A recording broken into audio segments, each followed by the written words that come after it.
San Ciriaco, diácono y compañeros mártires, muertos en el año 303, 8 de agosto. El siglo III tocaba a su fin. Maximiano, soldado advenedizo y general cruel, había sido elevado al mando del imperio por Diocleciano. Estos dos augustos, con los Césares Galerio, subordinado a Diocleciano, y Constancio Cloro a Maximiano, formaron la tetrarquía rectora de los destinos del mundo. Este último, en agradecimiento a su bienhechor, determinó construir un magnífico edificio que perpetuara su nombre. Las termas de Diocleciano iban a ser, sin duda alguna, el monumento más grandioso de Roma. Se iniciaron los trabajos en 302. Hasta esa fecha, Diocleciano se había mostrado condescendiente y benévolo con los cristianos. Algunos de ellos ejercían altos empleos en los diversos ramos administrativos, sobre todo en el ejército. Los esclavos cristianos eran tratados con suavidad desconocida hasta entonces. La nefasta influencia de su yerno Galerio, hombre sanguinario y de instintos malvados, y la debilidad de carácter de Diocleciano acabaron por cambiar radicalmente tan buenas disposiciones. La primera labor de Galerio fue purificar el ejército, año 297. 6 años más tarde, el emperador, lleno de años y achacoso, se dejó arrancar los edictos persecutorios. Las actas de un grupo de mártires africanos de esta época ofrecen algunos detalles. En el reinado de Diocleciano y de Maximiano, las furias infernales se desencadenaron contra los cristianos. Se buscaban los libros sagrados para quemarlos. Se demolían las iglesias y se prohibía el culto en las reuniones de los fieles. Pero la grey del Señor, al par que impedía en lo posible aquellas horrendas profanaciones, se aprestó a defender su fe. El hierro, el fuego, las ruedas, los calabozos, los más diversos instrumentos de tortura que inspirar pudiera la perfidia humana, entraron en juego contra ellos. El valor y la serenidad de los discípulos de Cristo enardecía la cólera de sus perseguidores, los cuales, al verse vencidos, resolvieron emplear un nuevo género de suplicio, tanto más cruel cuanto más prolongado, a cuya sorda violencia, consumiéndose en la oscuridad, se extinguiría el nombre cristiano en todo el imperio. Ordenaron, pues, que el soberbio edificio de las termas fuera erigido a costa del sudor de los cristianos, condenados a trabajar como penados en aquella obra. Era espectáculo verdaderamente digno de admiración del cielo ver aquel prodigioso número de confesores de Cristo de toda edad y condición. Los ancianos, vilmente tratados, acarreando piedras, arena y mortero. Los nobles, uncidos a pesados carros, eran bárbaramente fustigados a latigazos como animales. Los jóvenes y adolescentes perdían prematuramente el vigor de la vida, sometidos a trabajos impropios de su edad. La degradada y corrompida Roma contemplaba impasible esta dolorosa escena de la humanidad doliente. El prolongado martirio se acrecentaba por la escasez y mala calidad de los alimentos y por la carencia de agua. Trabajaban sin descanso todo el día, expuestos a la inclemencia del tiempo. Sin embargo, era de maravillar la apacible tranquilidad con que aquellos hombres, en medio de tantas penalidades e injusticias, cumplían sin protesta su labor. Ciriaco y sus compañeros, víctimas de su caridad. Vivía en Roma por aquel entonces un noble cristiano rico y poderoso llamado Trasón, que, conmovido por las vejaciones de que eran blancos los siervos de Dios, resolvió emplear sus inmensas riquezas en socorrerlos. Ciriaco, Largo, Sicinio y Esmaragdo fueron los instrumentos de que se valió para llevar a término su generoso propósito. Según se refiere un antiguo autor italiano, Ciriaco era toscano de origen, de familia rica, pero pagana. Sucedió a su padre en la prefectura de su provincia y más tarde fue agregado a la corte imperial en Roma. En esta ciudad conoció la religión cristiana, aprendió secretamente sus dogmas y su moral, distribuyó sus riquezas entre los pobres y abrazó el cristianismo para dedicar el resto de su vida a las obras de caridad entre sus hermanos perseguidos. El valor, la abnegación, el celo y la caridad de estos 4 varones granjearon la confianza de Trasón. Los atletas de Cristo, burlando la vigilancia de los guardianes, depositaban en las manos y en el corazón de sus hermanos, empleados en la construcción de las termas, la limosna material y el consuelo espiritual. El Papa San Marcelino, noticioso del celo con que Ciriaco y Largo se desvivían para aliviar y socorrer a los cristianos perseguidos, premió tan desinteresados servicios elevándolos a la dignidad del diaconado que tan merecida tenían por sus virtudes. El Señor quiso además recompensar con tesoros celestiales la heroica abnegación de sus siervos, dándoles parte en los sufrimientos de aquellos. Cierto día, los guardianes los sorprendieron en su caritativa ocupación. Al punto fueron arrestados y se los condenó a compartir idénticas penalidades y trabajos. Al serles comunicada la sentencia, se llenaron de gozo, porque entendían tener ocasión de alentar a los demás. En adelante, no pudiendo aliviar a sus compañeros con limosnas, ayudábanles con exhortaciones y ejemplos. Risueños y sonrientes, Ciriaco y sus 3 compañeros transportaban piedras y arena y arrastraban carretones. Terminada su labor, aún les sobraba tiempo para ayudar a los más necesitados y agobiados, cual si a ellos no les pesara la propia fatiga. Cierto día, un venerable anciano, por nombre Saturnino, cayó rendido de fatiga. Los 4 jóvenes levantáronle respetuosamente y le prodigaron cuantos cuidados estaban a su alcance. Este acto humanitario llenó de admiración a sus propios guardianes, los cuales pusieron en conocimiento del emperador la virtud y entereza de nuestros santos.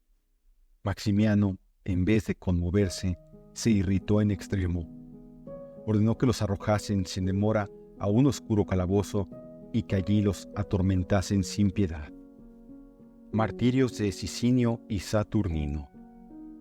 Días más tarde, el emperador hizo comparecer a Sicinio ante su tribunal para ver si lo atraía hacia el culto de los falsos dioses. «¿Quién eres tú?», preguntóle. «Soy», respondió Sicinio con suavidad, «un pecador. Me llamo el siervo de los siervos de Cristo». «¿Qué himnos cantan los cristianos?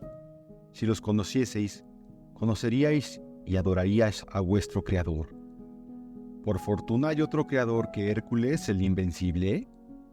«Me causa vergüenza oír pronunciar su nombre», replicó el santo.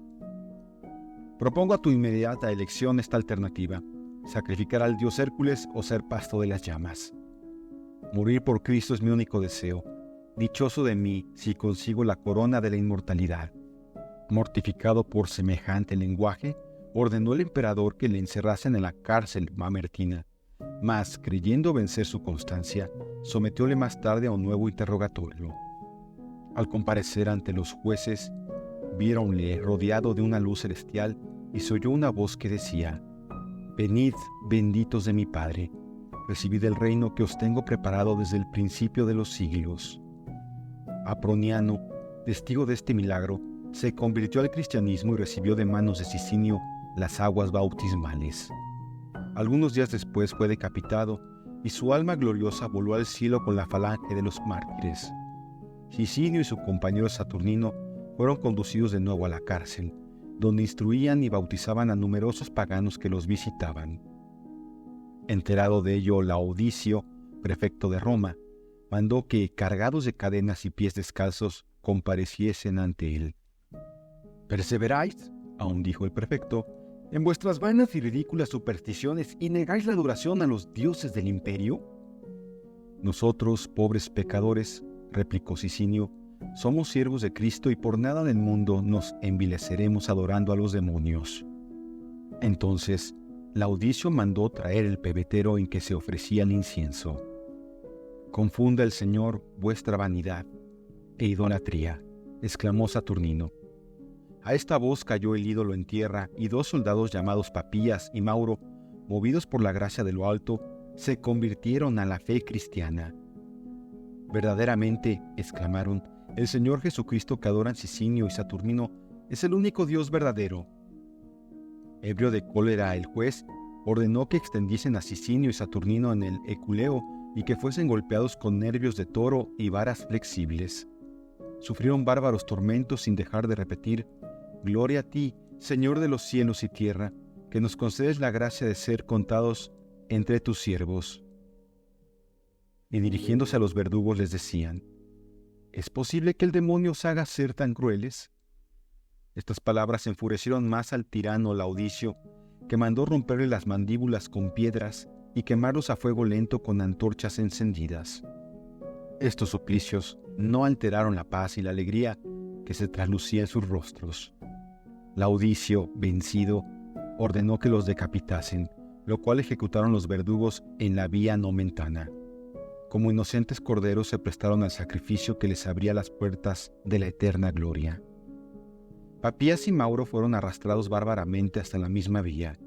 Perdieron la vida en este cruel e inhumano suplicio y como consecuencia de él quedaron sus cuerpos horriblemente mutilados. Era el día 29 de enero. Ciriaco cura a la hija del emperador. Ciriaco y sus amigos acompañaban sus rudos trabajos con fervientes oraciones y alentábanse mutuamente en la práctica del bien y de la virtud. El Señor recompensó su fidelidad y sus sufrimientos con el don de milagros. Por su intercesión, algunos ciegos recobraron la vista y otros varios enfermos volvieron a encontrar la salud. Pero nuestro Señor quiso manifestar, por su fiel siervo Ciriaco, con mayor clarividencia, la fortaleza de su brazo. Una hija de Diocleciano, llamada Artemia, sufría horriblemente porque era atormentada por el demonio. La medicina humana se veía impotente para curar tan gran mal. El maligno espíritu gritaba sin cesar que solo abandonaría su presa por orden de Ciriaco, diácono de los cristianos. Convenía, por lo tanto, recurrir a la benevolencia de aquel cristiano, condenado a trabajos forzados por la crueldad imperial. Grande humillación se pedía al amor paterno. Por orden del emperador, Ciriaco y sus dos amigos, Largo y Esmaragdo, vinieron al palacio escoltados por los nobles de la corte y con toda clase de atenciones y deferencias. Llegados a la cámara imperial, acercóse Ciriaco a la joven posesa y ordenó al demonio, en nombre de Dios, que abandonase el cuerpo de su víctima.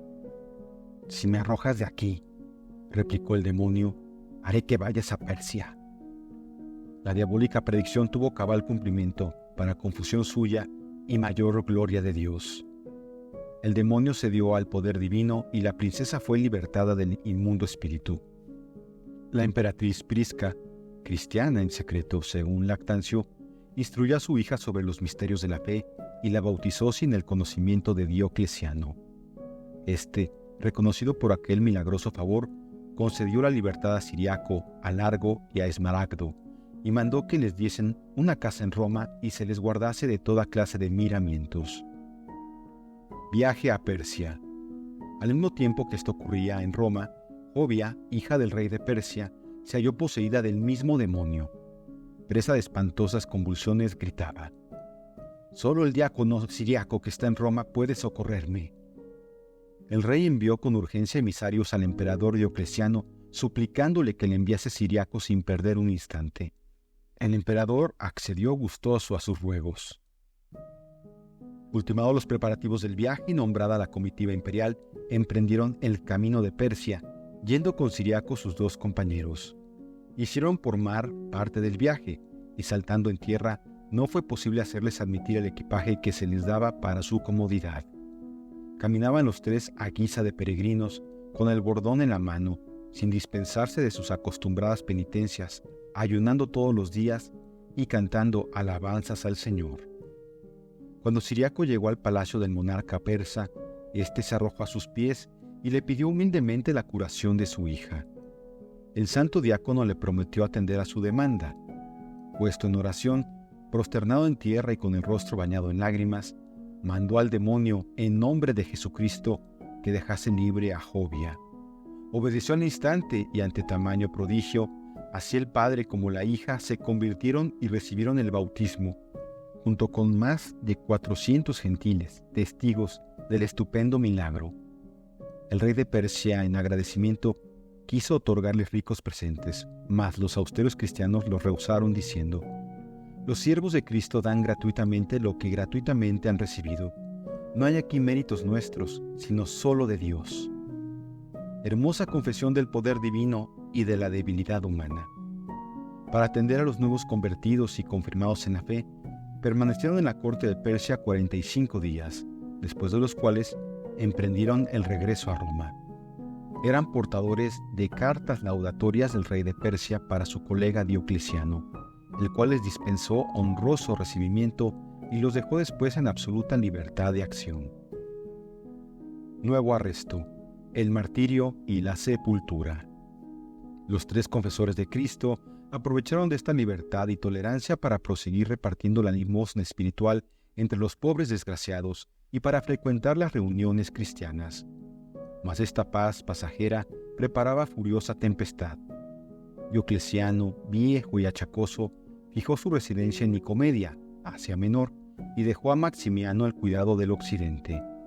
Este, árbitro de la situación, descargó sobre los cristianos las iras de su venganza contenidas por el débil Diocleciano.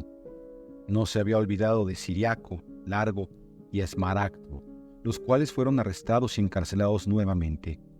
Días más tarde comparecieron ante el tribunal de Carpacio. Ni las amenazas ni la adulación de este inicuo magistrado doblegaron la voluntad indomable de los confesores de Cristo. «Insensatos», les dijo, «reconoced al fin vuestro error, adorad a los dioses del imperio, que son los únicos capaces de salvaros». «Nosotros no conocemos más que un solo Dios», repuso Ciriaco, «y este Dios es Jesucristo, Señor de cielos y tierra, muerto en la cruz por nosotros. Confesaremos su nombre aunque nos cueste la vida». Este lenguaje, propio de héroes cristianos, enardeció al juez, el cual ordenó al verdugo que derramara pez hirviendo sobre la cabeza de Ciriaco. El mártir daba gracias a Dios por tan señalado favor y exclamaba: «Gloria a ti, Señor, que me has juzgado digno de sufrir por tu nombre». La serenidad y el valor de la víctima enfurecieron a Carpacio. «Que le pongan en el potro», decía, «y que desgarren sus miembros y le azoten con varas hasta que el dolor le vuelva a su juicio». Mientras los verdugos ejecutaban la bárbara sentencia, Ciriaco no cesaba de orar. Parecía vivir en un mundo interior, ajeno a aquella escena. «Oh Jesús, soberano y dueño mío», decía, «ten misericordia de este indigno siervo tuyo. Gracias te doy, Dios mío, porque me haces el honor de dejarme padecer por la gloria de tu santo nombre». Vencido el juez por la constancia de los mártires, los volvió a encarcelar y notificó al emperador la actuación del tribunal y su fracaso. El día siguiente, por mandato del príncipe, condujeron a Ciriaco, Largo y Esmaragdo con otros 20 cristianos más a la Vía Salaria, no lejos de las puertas de Roma, para ser decapitados. El dichoso tránsito, según el martirologio romano, acaeció el 16 de marzo del año 303.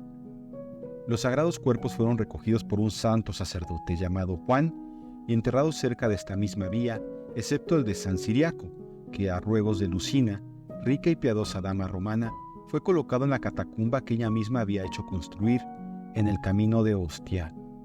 Verificóse esta primera traslación el 8 de agosto, día en que la iglesia celebra su fiesta. Más tarde, las reliquias de San Ciriaco fueron trasladadas a Roma y depositadas en la iglesia de Santa María in Via Lata, edificada sobre el emplazamiento de la casa donde viviera San Pablo antes de ser preso. Último destino de las termas de Diocleciano. Las termas de Diocleciano, comenzadas por Maximiano en nombre de su regio protector, fueron inauguradas por Galerio y Maximiano. Tenían capacidad para más de 3.200 bañistas. Estaban emplazadas en lo que hoy ocupa la iglesia de Santa María de los Ángeles, la plaza dei Termini, el convento de los Cartujos y de los Bernardos, la cárcel, los graneros públicos, algunas casas y jardines que están alrededor y parte de la Villa Massimi, lo cual da una idea de su vasta amplitud. Los cristianos condenados por su fe a la pena de trabajos forzados y en número de 40.000, según el cardenal Baronio, llevaron a cabo la gigantesca obra. El mismo sabio cardenal ha descubierto ladrillos marcados con una cruz. A pesar de su solidez y amplitud, las termas estuvieron abiertas poco más de un siglo. Tal vez las inutilizó Alarico en 410. Desde esta fecha han pasado a la historia con la gloria de lo que fueron.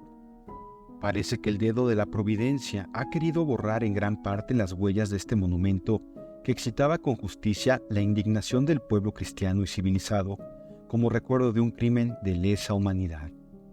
Estas construcciones estaban totalmente abandonadas en el siglo XVI, cuando el cardenal de Velay, embajador de Francisco I, edificó en parte de su emplazamiento una hermosa vivienda que fue adquirida poco tiempo después por San Carlos Borromeo. El santo cardenal la cedió más tarde a su tío el Papa Pío IV, el cual la donó a su vez a los padres cartujos.